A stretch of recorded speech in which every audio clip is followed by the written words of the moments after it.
Hi hello ಎಲ್ಲರಿಗೂ ನಮಸ್ಕಾರ friends, welcome back to my YouTube channel Spoorthi academy. ಈ ವಿಡಿಯೋದಲ್ಲಿ ನಾವು ಆಗಸ್ಟ್ 20, 2023ರಲ್ಲಿ ನಡೆದಂಥ ಸಿಟೆಟ್ ಪರೀಕ್ಷೆಯ ಪೇಪರ್ 2 6 to 8 ವರೆಗೂ ಆಗುವಂಥ ಶಿಕ್ಷಕರಿಗಾಗಿ language 2 Kannada question paper analysis ಮಾಡ್ತಾ ಇದ್ದೀವಿ ಫ್ರೆಂಡ್ಸ್. ಈಗಾಗಲೇ ಸಿಟೆಟ್ ಪರೀಕ್ಷೆ 2023ರಲ್ಲಿ ನಡೆದಂಥ ಪೇಪರ್ 2 ಲ್ಯಾಂಗ್ವೇಜ್ 1 ಕೂಡ ಈಗಾಗಲೇ ನಮ್ಮ ಸ್ಫೂರ್ತಿ ಅಕಾಡೆಮಿ ಯೂಟ್ಯೂಬ್ ಚಾನಲ್ನಲ್ಲಿ ತರಗತಿ ಮಾಡಲಾಗಿದೆ. ಅದರ ಲಿಂಕ್ ಕೂಡ ನಾನು ಡಿಸ್ಕ್ರಿಪ್ಷನ್ ಬಾಕ್ಸ್ನಲ್ಲಿ ಕೊಟ್ಟಿರ್ತೇನೆ, ಅದನ್ನು ಕೂಡ ನೀವು ನೋಡ್ಕೊಳ್ಬಹುದು. ಲ್ಯಾಂಗ್ವೇಜ್ 1 ಕನ್ನಡದ್ದು ಕೂಡ. ಹಾಗಾದರೆ ಬನ್ನಿ ಫ್ರೆಂಡ್ಸ್, ಇಂದಿನ ತರಗತಿಯನ್ನು ನಾವು ಪ್ರಾರಂಭಿಸೋಣ. ಚಾನಲನ್ನು ಮೊದಲನೇ ಬಾರಿಗೆ ನೋಡ್ತಾ ಇದ್ದಿದ್ರೆ, ಸಬ್ಸ್ಕ್ರೈಬ್ ಮಾಡದೆ ನೋಡ್ತಾ ಇದ್ದಿದ್ರೆ ಫ್ರೆಂಡ್ಸ್ ಸಬ್ಸ್ಕ್ರೈಬ್ ಮಾಡ್ಕೊಳ್ಳಿ. ಆಲ್ ಎನ್ನುವ ನೋಟಿಫಿಕೇಷನ್ ಬಟನನ್ನು ಆನ್ ಮಾಡುವುದರ ಮುಖಾಂತರ ನಾವು ಮಾಡುವಂಥ ಪ್ರತಿಯೊಂದು ತರಗತಿಗಳ ನೋಟಿಫಿಕೇಷನ್ ಎಲ್ಲರಿಗಿಂತ ಮುಂಚೆ ನಿಮಗೆ ಬಂದು ತಲುಪುತ್ತದೆ. ಹಾಗಾದರೆ ಬನ್ನಿ ಫ್ರೆಂಡ್ಸ್, ಇಂದಿನ ತರಗತಿಯನ್ನು ನಾವು ಪ್ರಾರಂಭಿಸೋಣ. ಬುಕ್ಲೆಟ್ ಕೋಡ್ ಈ ಪ್ರಶ್ನೆ ಪತ್ರಿಕೆ ಸಿಟೆಟ್ ಎಕ್ಸಾಮಲ್ಲಿ ಲ್ಯಾಂಗ್ವೇಜ್ 1 ಕನ್ನಡ ಯಾರೆಲ್ಲ ಆಯ್ಕೆ ಮಾಡ್ಕೊಂಡಿದ್ದೀರಾ ಅವರು ಭಾಗ 4ರಲ್ಲಿ ಭಾಷೆ 1 ಪ್ರಶ್ನೆ ಸಂಖ್ಯೆ 91ರಿಂದ 120ರವರೆಗೆ ಇರುವಂಥ ಪ್ರಶ್ನೆಗಳನ್ನು ನಾವು ಆನ್ಸರ್ ಮಾಡಬೇಕಾಗುತ್ತದೆ. ಆನಂತರದಲ್ಲಿ ಲ್ಯಾಂಗ್ವೇಜ್ 2 ಕನ್ನಡ ಯಾರೆಲ್ಲ ತೊಗೊಂಡಿದ್ದೀರಾ ಭಾಗ 5ರಲ್ಲಿರುವಂಥ 121 to 150 ಕ್ವಶನ್ಸ್ವರೆಗೂ ಆನ್ಸರ್ ಮಾಡಬೇಕಾಗುತ್ತದೆ. ಈ ಎಲ್ಲ ಇನ್ಸ್ಟ್ರಕ್ಷನ್ಸ್ಗಳು ಓದ್ಕೊಳ್ಳಿ. ಹಾಗೂ ಸಿಟೆಟ್ ಕನ್ನಡ ಭಾಷೆ 2 ಈ ಮುಂದಿನಂತೆ ಇದೆ ಅಂತ ಇನ್ಸ್ಟ್ರಕ್ಷನ್ ಕೊಟ್ಟಿದ್ದಾರೆ. ಹಾಗಾದರೆ ಇಂದಿನ ತರಗತಿಯಲ್ಲಿರುವ ಮೊದಲ ಪ್ರಶ್ನೆ ನೋಡ್ಕೊಳ್ಳೋಣ. ನಾವು 121ನಿಂದ 135ವರೆಗೂ ಇರುವಂಥ ಕ್ವಶನ್ಸ್ಗಳು ನಮಗೆ ಕನ್ನಡ ಬೋಧನಾ ಶಾಸ್ತ್ರಕ್ಕೆ ಸಂಬಂಧಿಸಿರುವಂಥ ಕ್ವಶನ್ಸ್ಗಳು ಇರ್ತವೆ. ಆನಂತರದಲ್ಲಿ 136 to 150ವರೆಗೂ ಇರುವಂಥ ಕ್ವಶನ್ಸ್ಗಳು ಗದ್ಯ ಹಾಗೂ ಕವಿತೆ ಅಥವಾ ವಚನ ಪದ್ಯದ ಮೇಲೆ ಕೊಟ್ಟಿರುವಂಥ ಪ್ಯಾಸೇಜ್ಗೆ ಸಂಬಂಧಿಸಿದಂಥ ಕ್ವಶನ್ಸ್ ಇರ್ತವೆ. ಹಾಗಾದರೆ ನಾವು ಇಂದಿನ ತರಗತಿಯ ಮೊಟ್ಟಮೊದಲ ಪ್ರಶ್ನೆ ನೋಡ್ಕೊಳ್ಳೋಣ. ಈ ಕೆಳಕಂಡವುಗಳಲ್ಲಿ ಯಾವುದು ವಿದ್ಯಾರ್ಥಿಗಳಿಗೆ ಕಲಿಕಾ ಭಾಷೆಯಲ್ಲಿ ಬೋಧಿಸುವ ವಿಷಯದಲ್ಲಿ ತರಗತಿ ಸಂಪನ್ಮೂಲವಾಗಿರುವುದಿಲ್ಲ? ತರಗತಿಯಲ್ಲಿ ಈ 4ರಲ್ಲಿ ಯಾವುದು ಸಂಪನ್ಮೂಲವಾಗಿರುವುದಿಲ್ಲ ಅಂತ ಕೇಳ್ತಾ ಇದ್ದಾರೆ. ತರಗತಿ ಗ್ರಂಥಾಲಯ ಇದು ಸಂಪನ್ಮೂಲವಾಗಿದೆ. ಓದುವ ಸ್ಥಳ ರೀಡಿಂಗ್ ಕಾರ್ನರ್ ಇದು ಕೂಡ ಸಂಪನ್ಮೂಲವಾಗಿದೆ ಫ್ರೆಂಡ್ಸ್. ಆನಂತರದಲ್ಲಿ ಪದಗಳನ್ನು ಜೋಡಿಸುವ ಗೋಡೆ ವರ್ಡ್ ವಾಲ್ ಇದು ಕೂಡ ಒಂದು ಸಂಪನ್ಮೂಲವಾಗಿದೆ. ನಮಗೆ ನೆಗೆಟಿವ್ ಆಗಿರುವಂಥದ್ದು ಯಾವುದು ಕೊಟ್ಟಿದ್ದಾರೆ ನಮಗೆ ಅಂತಂದರೆ ಆಪ್ಷನ್ ನಂಬರ್ 3. ಇದಕ್ಕೆ ಸರಿಯಾಗಿರುವಂಥ ಉತ್ತರ ಆಪ್ಷನ್ ನಂಬರ್ 3 ಆಗಿದೆ. ಈ ಎಲ್ಲ ಆಪ್ಷನ್ಗಳು ಈ ಪ್ರಶ್ನೆಗೆ ರಾಂಗ್ ಆಗುತ್ತವೆ. ನಮಗೆ ನೆಗೆಟಿವ್ ಆಗಿರುವಂಥದ್ದು ನಾಟ್ ರಿಲೇಟೆಡ್ ಆಗಿರುವಂಥ ಕ್ವಶನ್ ಕೇಳಿದ್ದಾರೆ. ಯಾವ ರೀತಿ ಕ್ವಶನ್ ಕೇಳಿದ್ದಾರೆ ಅಂತ ನಾವು ಮುಂಚೆ ನೋಡ್ಕೊಳ್ಬೇಕು. ಆನಂತರದಲ್ಲಿ ಅದಕ್ಕೆ ಆನ್ಸರ್ ಮಾಡಬೇಕಾಗುತ್ತದೆ. ನೆಕ್ಸ್ಟ್ ಕ್ವಶನ್ ನೋಡ್ಕೊಳ್ಳಿ. 122 ಪ್ರತಿಪಾದನೆ ಮತ್ತು ಕಾರಣ ಕೊಟ್ಟಿದ್ದಾರೆ. ವ್ಯಕ್ತಿಗತ ಕಲಿಕೆಗೆ ಸಂಬಂಧಿಸಿದ ಯೋಜನೆಯನ್ನು ಭಾಷಾ ಶಿಕ್ಷಕರು ರೂಪಿಸಬೇಕು. ಇದು ಪ್ರತಿಪಾದನೆ ಕರೆಕ್ಟ್ ಆಗಿದೆ. ಆನಂತರದಲ್ಲಿ ಹೊಸ ಭಾಷೆಗಳನ್ನು ಕಲಿಯುವ ವಿಷಯದಲ್ಲಿ ಕಲಿಯುವವರು ಅಂತಂದರೆ ವಿದ್ಯಾರ್ಥಿಗಳು ವೈವಿಧ್ಯಮಯವಾಗಿರ್ತಾರೆ. ಒಂದೇ ರೀತಿ ಇಂಟ್ರೆಸ್ಟ್ ಇರುವಂಥ ವಿದ್ಯಾರ್ಥಿಗಳು ಇರುವುದಿಲ್ಲ ಫ್ರೆಂಡ್ಸ್. ಕೆಲವು ವಿದ್ಯಾರ್ಥಿಗಳು ನಿಧಾನವಾಗಿ ಕಲಿತಾರೆ, ಕೆಲವು ವಿದ್ಯಾರ್ಥಿಗಳು ಬಹಳ ಫಾಸ್ಟಾಗಿ ಚುರುಕಾಗಿ ಕಲಿತಾರೆ. ಸೊ ಇದಕ್ಕೆ ಸರಿಯಾದಂಥ ಉತ್ತರ ಅಂತಂದರೆ ಎ ಮತ್ತು ಆರ್ ಎರಡೂ ಸರಿಯಾಗಿವೆ. ಈ ಎರಡು ಹೇಳಿಕೆಗಳು ಪ್ರತಿಪಾದನೆ ಮತ್ತು ಕಾರಣ ಎರಡೂ ಕೂಡ ಸರಿಯಾಗಿವೆ. ಹಾಗಾಗಿ ಇದಕ್ಕೆ ಸರಿಯಾದಂಥ ಉತ್ತರ ಅಂತಂದರೆ ಆಪ್ಷನ್ ನಂಬರ್ 4 ಆಗಿದೆ. ನೆಕ್ಸ್ಟ್ 123 ಕ್ವಶನ್ ನೋಡ್ಕೊಳ್ಬೋದು. ನೆಕ್ಸ್ಟ್ ಕ್ವಶನ್ ನಂಬರ್ 123 ನೋಡ್ಕೊಳ್ಳಿ. ಯಾವ ವಿಧಾನದಲ್ಲಿ ಕಲಿಯುವವರ ಪ್ರಥಮ ಭಾಷೆ ಫಸ್ಟ್ ಲ್ಯಾಂಗ್ವೇಜ್ ಬೋಧನೆಯಲ್ಲಿ ಕೇಂದ್ರ ಪಾತ್ರವನ್ನು ವಹಿಸುತ್ತದೆ ಅಂತ ಕೇಳಿದ್ದಾರೆ. ಈ ರೀತಿಯಾಗಿ ವಹಿಸುತ್ತವೆ ಅಂತ ಕೇಳಬೇಕು ಫ್ರೆಂಡ್ಸ್. ನಮಗೆ ಸಿಟೆಟಲ್ಲಿ ಇಂಗ್ಲೀಷಲ್ಲಿರುವಂಥ ಕ್ವಶನ್ಸ್ಗಳನ್ನು ಕನ್ನಡದಲ್ಲಿ ಟ್ರಾನ್ಸ್ಲೇಟ್ ಮಾಡಿರ್ತಾರೆ. ಸೊ ಹಾಗಾಗಿ ಈ ರೀತಿಯಾಗಿ ಕ್ವಶನ್ಸ್ ಇರ್ತವೆ. ನಾವು ಪ್ರೀವಿಯಸ್ ಇಯರ್ ಕ್ವಶನ್ ಪೇಪರಲ್ಲಿ ಯಾವ ರೀತಿಯಾಗಿ ಕ್ವಶನ್ಸ್ ಬಂದಿದ್ದಾವೆ ಅಂತ ಒನ್ ಟೈಮ್ ನೋಡ್ಕೊಳ್ಳೇಬೇಕಾಗಿರುವಂಥದ್ದು. ಇದರ PDF ನಾನು ಸ್ಫೂರ್ತಿ ಅಕಾಡೆಮಿ ಟೆಲಿಗ್ರಾಮ್ಗೆ ಜಾಯ್ನ್ ಆಗೋದರ ಮುಖಾಂತರ ನೀವು ಅಲ್ಲಿಂದ PDF ಅನ್ನು ತೊಗೊಳ್ಬೋದು. ಸ್ಫೂರ್ತಿ ಅಕಾಡೆಮಿ ಟೆಲಿಗ್ರಾಮ್ ಲಿಂಕ್ ನಾನು ಡಿಸ್ಕ್ರಿಪ್ಷನ್ ಬಾಕ್ಸ್ನಲ್ಲಿ ಕೊಟ್ಟಿರುತ್ತೇನೆ.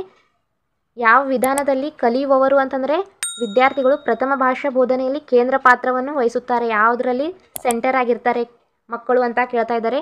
ಸೊ ಇದಕ್ಕೆ ಸರಿಯಾದಂಥ ಉತ್ತರ ಅಂತಂದರೆ ವ್ಯಾಕರಣ ಭಾಷಾಂತರ ವಿಧಾನದಲ್ಲಿ. ನೆಕ್ಸ್ಟ್ ಕ್ವಶನ್ ನೋಡ್ಕೊಳ್ಳೋಣ.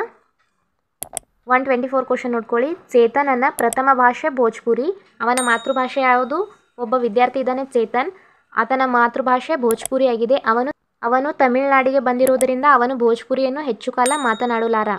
ಚೇತನ್ ಎನ್ನುವ ವಿದ್ಯಾರ್ಥಿ, ಆತನ ಮಾತೃಭಾಷೆ ಯಾವುದು? ಭೋಜ್ಪುರಿ ಆಗಿದೆ.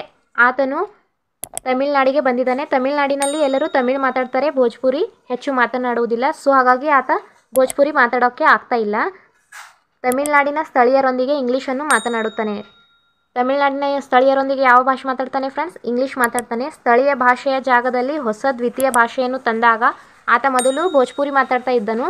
ಈಗ ಇಂಗ್ಲೀಷ್ ಅನ್ನುವ ದ್ವಿತೀಯ ಭಾಷೆ ಸೆಕೆಂಡ್ ಲ್ಯಾಂಗ್ವೇಜ್ ಮಾತೃಭಾಷೆ ಬಿಟ್ಟು ಬೇರೆ ಭಾಷೆ ಬಂತು ಅಂತಂದರೆ ನಾವು ಸೆಕೆಂಡ್ ಲ್ಯಾಂಗ್ವೇಜ್ ಅಂತ ಹೇಳ್ಬೋದು. ಸೆಕೆಂಡ್ ಲ್ಯಾಂಗ್ವೇಜ್ ಇಂಗ್ಲೀಷ್ ತಂದಾಗ ಅದು ಮುಂದಿನ ವಿಧಾನಕ್ಕೆ ಉದಾಹರಣೆಯಾಗಿದೆ. ನಾವು ಮಾತೃಭಾಷೆ ಬಿಟ್ಟು ಸೆಕೆಂಡ್ ಲ್ಯಾಂಗ್ವೇಜ್ ನಾವು ಮಾತನಾಡುವಾಗ ವಿಧಾನಕ್ಕೆ ಉದಾಹರಣೆಯಾಗಿದೆ ಅಂತ ಕೇಳ್ತಾ ಇದ್ದಾರೆ. ಸೊ ಇದಕ್ಕೆ ಸರಿಯಾದಂಥ ಉತ್ತರ ಅಂತಂದರೆ ಆಪ್ಷನ್ ನಂಬರ್ 2 ಆಗಿದೆ. ವ್ಯವಕಲನಾತ್ಮಕ ದ್ವಿಭಾಷಾ ವಿಧಾನ ಅಥವಾ ಅಬ್ಸ್ಟ್ರಾಕ್ಟಿವ್ ಬೈಲಿಂಗ್ವಲಿಸಮ್ ಅಂತ ಕರಿಬೋದು. ನೆಕ್ಸ್ಟ್ ಕ್ವಶನ್ ನೋಡ್ಕೊಳ್ಳೋಣ. 125 ಕ್ವಶನ್ ನೋಡ್ಕೊಳ್ಳಿ. ಓದು ಚಟುವಟಿಕೆಯನ್ನು ಬೆಂಬಲಿಸುತ್ತದೆ. ಪಾಠ ಮಾಡುವ ಮುಂಚೆನೇ ಪೂರ್ವ ಓದು ಚಟುವಟಿಕೆ ಯಾವುದಕ್ಕೆ ಬೆಂಬಲಿಸುತ್ತದೆ ಈ 4ರಲ್ಲಿ ಅಂತ ಕೇಳ್ತಾ ಇದ್ದಾರೆ. ಸೊ ಇದಕ್ಕೆ ಸರಿಯಾದಂಥ ಉತ್ತರ ಅಂತಂದರೆ ಊಹಾತ್ಮಕ ಅಥವಾ ಪ್ರಿಡಿಕ್ಷನ್ ಚಟುವಟಿಕೆಗಳನ್ನು ಬಳಸುವುದರಲ್ಲಿ ಪೂರ್ವ ಓದು ಬೆಂಬಲಿಸುತ್ತದೆ ಅಥವಾ ಸಹಾಯ ಮಾಡುತ್ತದೆ ಅಂತ. ನೆಕ್ಸ್ಟ್ ನೋಡ್ಕೊಳ್ಳಿ 126 ಕ್ವಶನ್.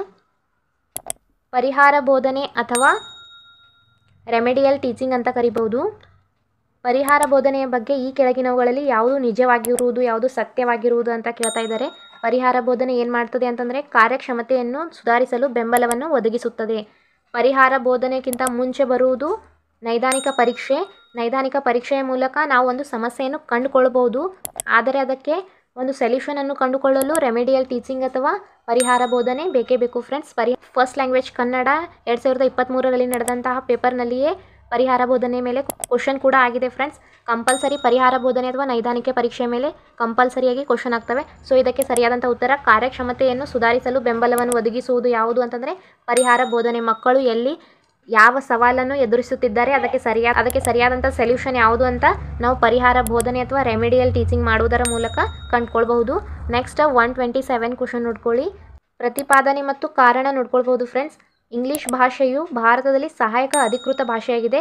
ಇದು ಪ್ರತಿಪಾದನೆ ಕರೆಕ್ಟ್ ಆಗಿದೆ. ಕಾರಣ ನೋಡ್ಕೊಳ್ಬಹುದು. ಇಂಗ್ಲೀಷನ್ನು ಭಾರತೀಯ ಶಾಲೆಗಳಲ್ಲಿ ವಿದೇಶಿ ಭಾಷೆಯನ್ನಾಗಿ ಕಲಿಸಲಾಗುತ್ತದೆ. ವಿದೇಶಿ ಭಾಷೆ ಅಲ್ಲ ಫ್ರೆಂಡ್ಸ್, ಸೆಕೆಂಡ್ ಲ್ಯಾಂಗ್ವೇಜ್ ಆಗಿ ನಾವು ಕಲಿಸ್ತಾ ಇದ್ದೀವಿ. ಸೊ ಇದಕ್ಕೆ ಸರಿಯಾದಂಥ ಉತ್ತರ ಅಂತಂದರೆ ಆಪ್ಷನ್ ನಂಬರ್ 1 ಆಗಿದೆ. ಎ ಸರಿ, ಆದರೆ ಆರ್ ಕಾರಣ ತಪ್ಪಾಗಿದೆ. Next question number 128 ನೋಡ್ಕೊಳ್ಬೋದು. ಈ ಕೆಳಗಿನವುಗಳಲ್ಲಿ ಯಾವುದು ಭಾಷೆಯ ವೈಲಕ್ಷಣವಲ್ಲ ಅಂತಂದರೆ ಲಕ್ಷಣ ಅಲ್ಲದ್ದು. ನೆಗೆಟಿವ್ ಆಗಿ ಕೇಳಿದರೆ ನಾಟ್ ರಿಲೇಟೆಡ್ ಆಗಿರುವಂಥದ್ದು. ನಾಟ್ ರಿಲೇಟೆಡ್ ಕೊಟ್ಟಿದ್ರೆ 3 ಪಾಸಿಟಿವ್ ಆಪ್ಷನ್ಗಳು ಇರ್ತವೆ ಫ್ರೆಂಡ್ಸ್, 1 ನೆಗೆಟಿವ್ ಆಗಿರುವಂಥ ಆಪ್ಷನ್ ಇರ್ತದೆ. ಹಾಗಾದರೆ ಈ 4ರಲ್ಲಿ ಯಾವುದು ನೆಗೆಟಿವ್ ಇದೆ ಅಂತ ನಾವು ಕಂಡುಕೊಳ್ಬೇಕು.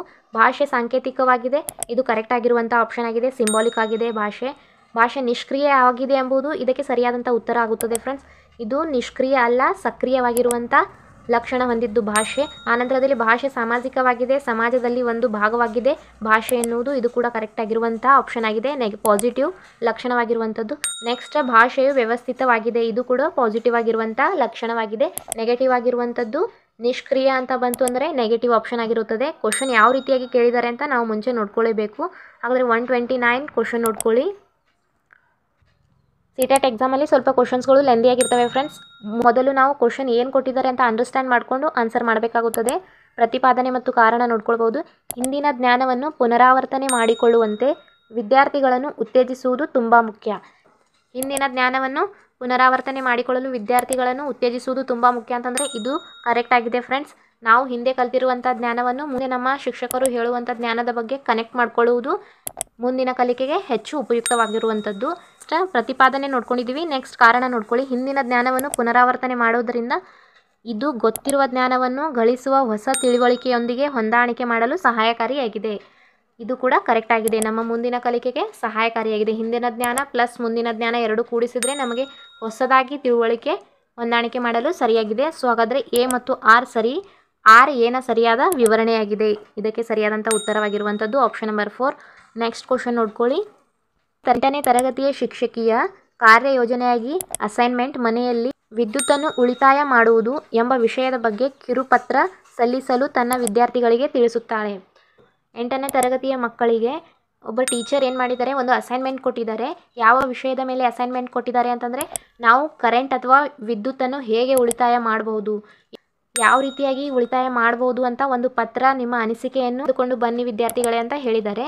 ಸೊ ಇದು ಏನಾಗಿದೆ, ಇದು ವಿದ್ಯಾರ್ಥಿಗಳಿಗೆ ಏನನ್ನು ತಿಳಿಸ್ತದೆ, ವಿದ್ಯಾರ್ಥಿಗಳಿಂದ ಈ ಚಟುವಟಿಕೆ ಭಾಷೆಯ ಯಾವ ಲಕ್ಷಣವನ್ನು ಸೂಚಿಸುತ್ತದೆ, ವಿದ್ಯುತ್ತನ್ನು ಉಳಿತಾಯ ಮಾಡುವುದು ಭಾಷೆಯಲ್ಲಿ ಯಾವ ಲಕ್ಷಣಕ್ಕೆ ಸಂಬಂಧಿಸಿದೆ ಅಂತಂದರೆ ಆಪ್ಷನ್ ನಂಬರ್ 2 ಸ್ಪಷ್ಟ ಆಜ್ಞಾರ್ಥಕ ಅಥವಾ ಪಾಸಿಟಿವ್ ಇಂಪೆರೇಟಿವ್ ಎನ್ನುವುದು ಭಾಷೆಯ ಲಕ್ಷಣವಾಗಿ ಈ ಅಸೈನ್ಮೆಂಟ್ ನೋಡ್ಕೊಳ್ಬಹುದು ನಾವು. ಇನ್ನುಳಿದ ಪ್ರಶ್ನೆಗಳನ್ನು ಮುಂದಿನ ತರಗತಿಯಲ್ಲಿ ನೋಡ್ಕೊಳ್ಳೋಣ ಫ್ರೆಂಡ್ಸ್. ಈ ನಮ್ಮ ತರಗತಿ ನಿಮಗೆ ಇಷ್ಟವಾಗಿದ್ದರೆ ಲೈಕ್ ಮಾಡಿ, ನಿಮ್ಮ ಆದಷ್ಟು ಫ್ರೆಂಡ್ಸ್ಗಳಿಗೂ ಕೂಡ ಶೇರ್ ಮಾಡೋದನ್ನು ಮರಿಬೇಡಿ. ತಪ್ಪದೇ ಸಬ್ಸ್ಕ್ರೈಬ್ ಮಾಡ್ಕೊಳ್ಳಿ. Thanks for watching video. Thank you.